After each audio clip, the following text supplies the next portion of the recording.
avant le départ de Thomas Pesquet. Ça y est, les graines de radis sont dans l'espace. Est-ce que vous avez des nouvelles? Des graines de radis, non, mais de Thomas Pesquet, oui, tout à fait. Donc il va bien et il a commencé ses expérimentations, pas que la nôtre, bien sûr. Hein. Celle-là, elle n'est pas lancée encore.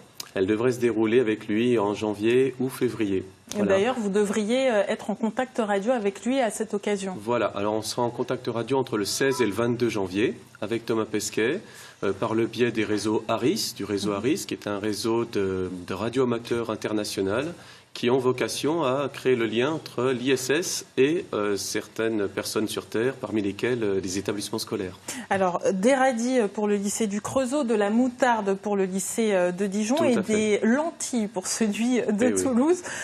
En quoi cette démarche est-elle intéressante pour vous, professeurs, et aussi et surtout pour les élèves ? Alors, elle est surtout intéressante pour les élèves, hein, bien sûr. C'est un projet absolument merveilleux dans lequel les élèves et nous-mêmes sommes dans le même contexte de recherche expérimentale. Vous êtes au même niveau, ça veut dire? Voilà, exactement. Habituellement, nous, on a déjà un certain regard sur l'expérimentation. On l'a déjà prévue, on l'a construite. Et en fin de compte, ici, on l'a construit au même rythme que les élèves, avec les élèves.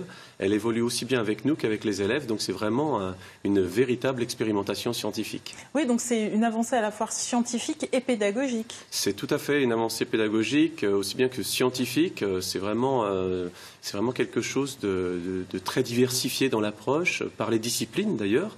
Les sciences de l'ingénieur participent à ce projet. Oui, parce que vous n'êtes pas le seul. Ah non, absolument pas. Moi, je suis prof de sciences et vie de la Terre, de la vie de la Terre, mais j'ai des collègues de sciences de l'ingénieur, de physique, qui sont également impliqués dans le projet, qui ont permis de lui donner une certaine complexité, un intérêt supplémentaire. L'expérience de la germination donc, doit être menée dans l'espace par Thomas Pesquet. Et vous, au Creusot, vous continuez l'expérience avec deux façons différentes, voilà. C'est-à-dire? Donc on a une expérience témoin qui est celle de Thomas Pesquet, qui sera une expérience fixe au sol, et dans laquelle se développeront les graines, sauf que ces graines subiront les effets de la gravité, donc la pesanteur, et avec des racines qui logiquement se dirigeront vers le sol et un appareil aérien qui montera vers la lumière.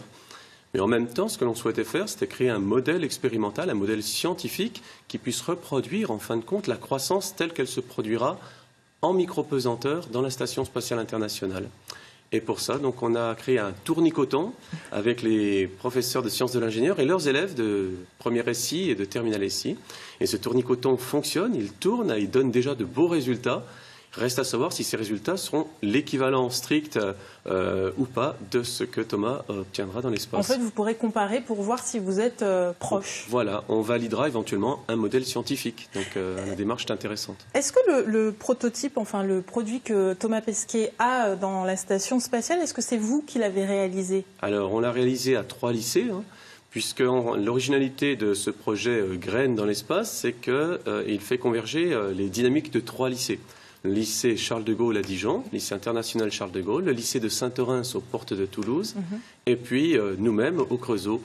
Et la base de l'expérience était conçue avec ces 3 lycées qui ont partagé donc leur démarche scientifique. Voilà. Et en quoi c'est exceptionnel de pouvoir confectionner une machine et la donner à Thomas Pesquet? C'est exceptionnel dans le sens où c'est vraiment une situation expérimentale inédite, premièrement. Et puis la deuxième chose, c'est que jusqu'à présent, d'autres expériences ont été emmenées dans l'espace avec l'ISS, avec d'autres astronautes. Mais c'est la première fois où l'ESA, l'Agence spatiale européenne, accepte que les lycées créent réellement une expérience innovante qui montera dans l'espace. Habituellement, les expériences se sont toujours faites sur la base de matériaux, de matériel déjà présents dans l'ISS.